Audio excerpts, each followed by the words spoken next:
안녕하세요. 김성겸 목사입니다. 산돌 성경 읽기에 오신 여러분 환영합니다. 오늘은 로마서 10장에서 12장까지의 내용 살펴보도록 하겠습니다. 우선 로마서 10장은 현재 유대인들이 복음을 거부하는 현실에 대해서 이야기를 합니다. 11, 13, 14절에 기록된 것처럼 율법은 이미 율법을 지키는 사람의 의가 아니라 율법을 주신 하나님의 의를 믿는 믿음을 강조하고 있었습니다. 8절을 보시면 이렇게 기록되어 있어요.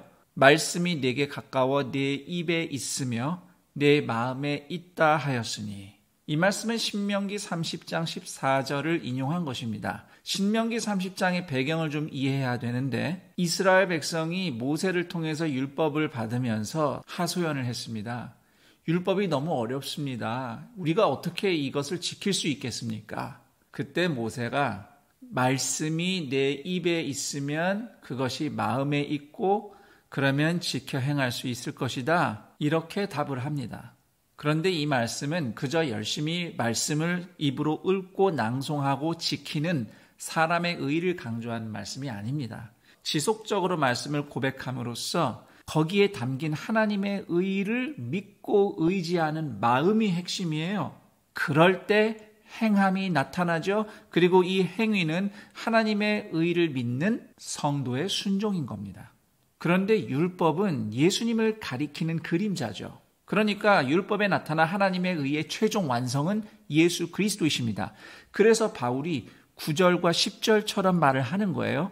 네가 만일 내 입으로 예수를 주로 시인하며 또 하나님께서 그를 죽은 자 가운데서 살리신 것을 내 마음에 믿으면 구원을 받으리라. 사람이 마음으로 믿어 의에 이르고 입으로 시인하여 구원에 이르느니라. 사실 이 말씀을 이렇게 오해하면 안 돼요. 예수님이 구주이세요. 주님이 죽고 부활하신 거 믿습니다. 내가 말을 이렇게 했으니까 나 이제 믿었고 구원 받은 거야. 이제 나 천국 가. 이거는 본문을 오해하는 겁니다. 물론 그렇게 고백하면서 믿음이 시작은 돼요. 근데 그것이 한 번 하고 끝이다 이런 의미의 말씀이 아닌 거예요. 신명기 30장에 말씀을 늘 입에 두라고 하신 말씀처럼 이제 우리는 율법의 완성이신 예수님이 부활하신 주님이십니다 라는 이 복음을 입에 둠으로써 하나님의 의를 믿음으로 구원을 받고 또 그렇게 그 복음을 늘 입에 둠으로써 예수님께 순종하는 거룩한 삶을 이룰 수 있게 된다는 겁니다. 이것이 마음으로 믿어 의에 이르고 입으로 시인하여 구원에 이른다는 말씀의 진정한 의미예요. 이처럼 율법은 애당초 하나님의 의 그리고 그 하나님의 의의 완성이신 예수 그리스도를 믿고 의지하는 구원의 길을 제시했는데 유대인들은 미련해서 그 믿음을 못 보고 있었던 거죠. 믿지 못하고 그런 게 어딨냐고 따져 묻고. 그래서 지금 유대인들의 형편이 이러한데 앞으로 어떻게 될 것인가에 대해서 로마서 11장이 다루고 있습니다.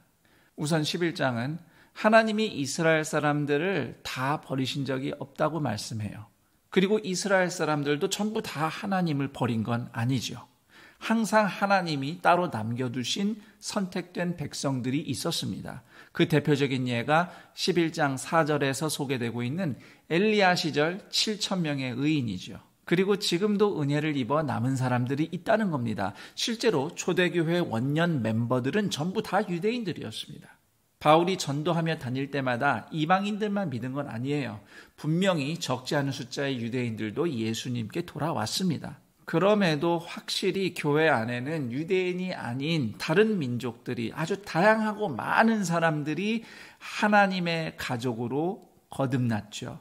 하나님이 그렇게 하심으로써 오히려 여전히 예수님을 받아들이지 않는 유대인들이 이스라엘 사람들이 교회를 시기해서 다시 말하면 부러워해서 예수님께 돌아오게 하려는 것이 하나님의 뜻이라고 바울은 역설합니다. 그러면 무엇이 유대인들로 하여금 교회에 대해서 부러워하고 시기하게 만들까요? 예수님의 사랑입니다. 실제로 오늘날 많은 유대인들이 그 예수님의 사랑을 그리스도인들을 통해서 발견하고 돌아오고 있습니다. 또 한 가지 우리가 생각할 것은 하나님의 구원 역사 속에서 이스라엘이 택함받고 쓰임받은 것은 아주 독보적입니다. 이건 우리가 인정해 줘야 됩니다. 17절에서 19절 말씀처럼 이방인 성도들은 뿌리 역할을 한 유대인들을 존중할 필요가 있습니다. 어쨌든 현재는 불순종하는 유대인들을 결국 돌아오게 하려는 하나님의 뜻에 대해서 설명하는 11장의 핵심 구절을 뽑으라면 25절과 31절이 되겠습니다. 25절, 이방인의 충만한 수가 들어오기까지 이스라엘의 덜어는 우둔하게 된 것이라. 31절, 이와 같이 이 사람들이 순종하지 아니하니 이는 너희에게 베푸시는 긍휼로 이제 그들도 긍휼을 얻게 하려 하심이라. 그래서 이처럼 유대인과 헬라인 모두 예수님 안에서 한 언약 백성으로 삼으신 하나님의 뜻에 대해 교회가 순종하는 길이 무엇인가? 그것은 복음으로 하나 되는 것입니다.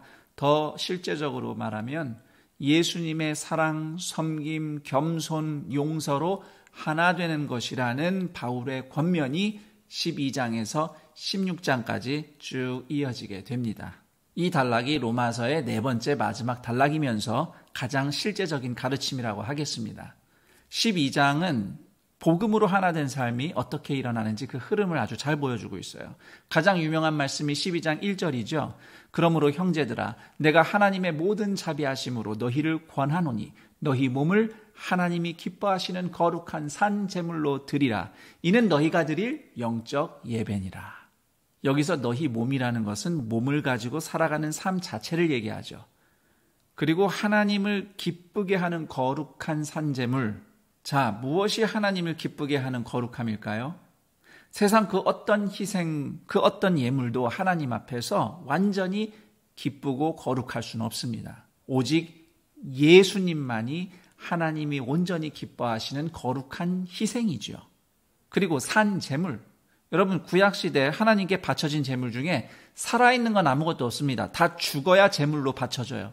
그래서 로마서 12장 1절이 얘기하는 산제물은 성도가 살면서 삶 자체를 하나님께 드리는 것을 이야기합니다. 정리하자면 예수님을 믿음으로써 예수님의 죽음과 부활에 합쳐진 사람다운 삶을 살아서 하나님께 드리라는 겁니다. 이것이 너희가 드릴 예배니라. 어떤 예배요? 영적 예배. 자, 여기서 영적이란 말이 헬라어로 로기코스라는 말인데 사실 이 단어는 합당한, 사려 깊은 이라는 의미가 1차적으로 있습니다. 이 로기코스라는 말 안에 로고스라는 말이 있어요. 말씀이죠. 로고스. 그래서 로기코스를 성령의 말씀 사역으로 보아서 영적으로라고 번역할 수도 있는 거죠. 그렇게 예수님과 합쳐진 삶의 예배가 2절부터 보면 나 자신, 그러니까 나의 생각, 그리고 교회 공동체, 그리고 14절부터는 우리의 이웃, 심지어 성도들을, 교회를 박해하는 원수에게까지 예수님의 사랑, 섬김, 겸손, 용서의 삶으로 퍼져나갑니다. 여기까지가 로마서 12장의 내용이 되겠습니다. 자, 오늘 이렇게 10장, 11장, 12장을 살펴봤습니다. 그럼 전 여기서 인사드리고 내일 그 다음 장 내용과 함께 여러분을 다시 찾아뵙도록 하겠습니다. 감사합니다.